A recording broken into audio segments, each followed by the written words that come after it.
आज भी वह हिंदी भाषा है कि देश के किसी भी कोने में जाकर जिससे काम चलाया जा सकता है।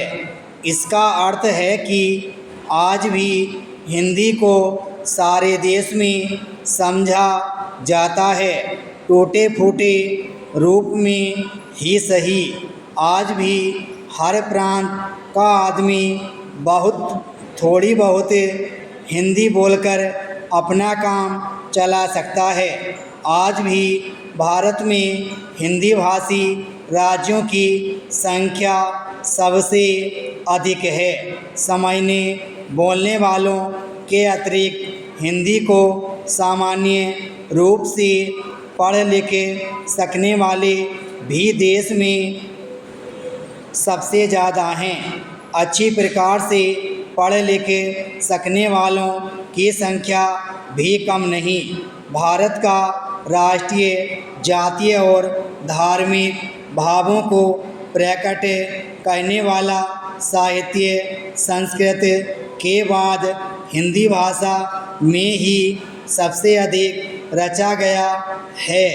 आज भी सब प्रकार का समृद्ध साहित्य हिंदी भाषा में रचा जा रहा है।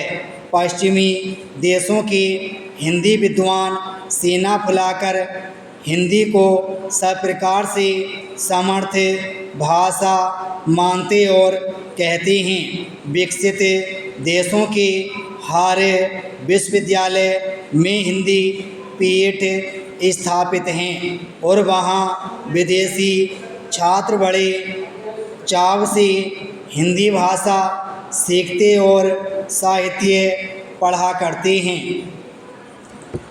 स्वरूप रचना की दृष्टि से हिंदी को पूर्णतया वैज्ञानिक अपने आप में पूर्ण भाषा माना जाता है। उसे उच्चारण के अनुसार ही लिखा पढ़ा जा सकता है। हर प्रकार के विचार प्रकट कर पाने में भी हिंदी समर्थ है। इस प्रकार राष्ट्रभाषा के सारे गुण, सारी विशेषताएं हिंदी में विद्यमान हैं। फिर भी खेद के साथ कहना पड़ता है कि हिंदी नाम मात्र को ही राष्ट्रभाषा है। संविधान में उसे राष्ट्रभाषा कहकर दर्ज अवश्य किया गया है, पर वास्तव में वह सरकार के घर बाहर कहीं भी नहीं है। उसे गंवारों की गंवारू भाषा ही कहा जाता है। संविधान की दृष्टि से हिंदी राष्ट्रभाषा होते हुए भी वास्तविक अर्थों या व्यवहार में राष्ट्रभाषा क्यों नहीं बन पाई? इसका पहला दोष तो स्वर्गीय पंडित नेहरू की उस नीति पर जाता है जिसने संविधान में 15 वर्षों का समय जुड़वा दिया। दूसरे दोषी हम हिंदी भाषी स्वयं हैं। हम हिंदी का नाम लेते हैं, उसके नाम पर कमाई करते हैं, गुलछर्रे भी उड़ाते हैं, पर व्यवहार के नाम पर अंग्रेजी भाषा और अंग्रेजी दोनों की चमचागिरी करने लगते हैं।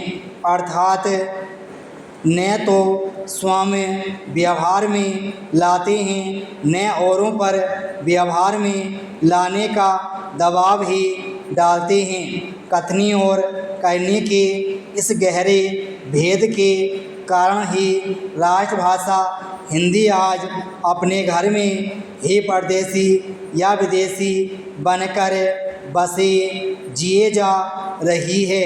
वास्तव में स्वतंत्र भारत के हम सब स्वतंत्र नागरिकों के लिए यह शर्म की बात है कि विदेशी राजनेता तक इसके लिए हमें धिक्कार चुके हैं। विराम स्टॉप। धन्यवाद।